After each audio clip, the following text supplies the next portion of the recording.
Hello Lwgwfwr, welcome back to my YouTube channel. Army Lovers Bodo YouTube channel आव नोंथांमोन बयखौबो फिन खनसे बरायनाय जाबाय। दिनैनि भिडिअनि टपिकआनो जादों डाइटनि सोमोन्दै सावरायगोन दे लोगोफोर। खारखांनायनि उनाव मा जानांगौ डाइटनि बागै सावरायगोन। आं माखासे नामखौ खोन्थालांनोसै। फार्स्टआवनो जाहैबाय नैबे स्पेशल दे बिनि नामा आन्जीर। ओमफ्राय नैबे जाहैबाय बुद गोथां सोमनाय, ओमफ्राय नैबे सबाय गोथां सोमनाय, ओमफ्राय नैबे मुंगफुली, ओमफ्राय नैबे किसमिस, ओमफ्राय नैबे बादाम, ओमफ्राय नैबे काजु, ओमफ्राय नैबे थालिर, ओमफ्राय नैबे दालिम फिथाइ। लोगोफोर नोंथांमोनहा प्रेक्टिस होखांनायनि उनाव बेबायदिनो जानांगौ दे लोगोफोर। हराव सोमनानै दोनदो, ओमफ्राय फुङाव ब्रेकफास्ट जानायनि सिगां मोजां सुनानै जानांगौ दे लोगोफोर।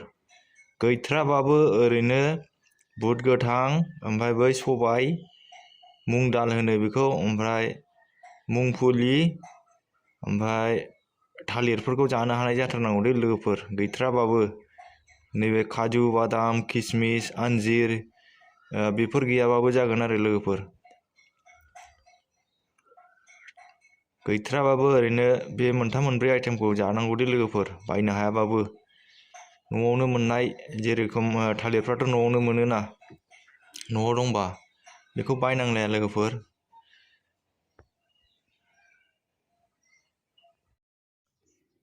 लोगोफोर बेफोर आइटेम बेफोर बुस्थुफ्रानो आंनि सानफ्रामबोनि डाइट दे लोगोफोर।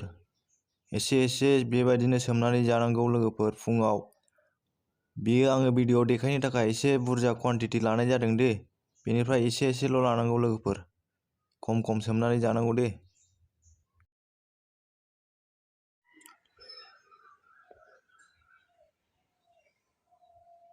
आंनि रानिं शेड्युलनि हिसाबै प्रेक्टिस होयोबा बेफोरबायदि डाइटखौ एसे लाफानांगौ दे लोगोफोर, नङाबा देहाया एसे हेरेसमेन्ट जायो, उइकनेस खमजुरि जालाङो दे लोगोफोर। बेफोर डाइटखौ लाफालांबाय थानांगौ एसे। ओमफ्राय गाइखेर लोंनांगौ दे लोगोफोर। गैथ्राबाबो गाइखेर दाउदै जानांगौ। लोगोफोर बेफोर आइटेमानो आंनि सानफ्रोमबोनि रानिं खारखांनायनि उनाव डाइटआ बेनो दे लोगोफोर। नोंथांमोनहाबो बेफोरखौनो जानांगौ। अके लोगोफोर, दिनैनि भिडिअआ एसेनोसै। नोंथाङा चेनेलाव गोदानबा अननानै चेनेलखौ साबस्क्राइब खालाम, लाइक खालाम, शेयार खालाम, कमेन्ट खालाम। जय बर' हारिनि, जय हिन्द।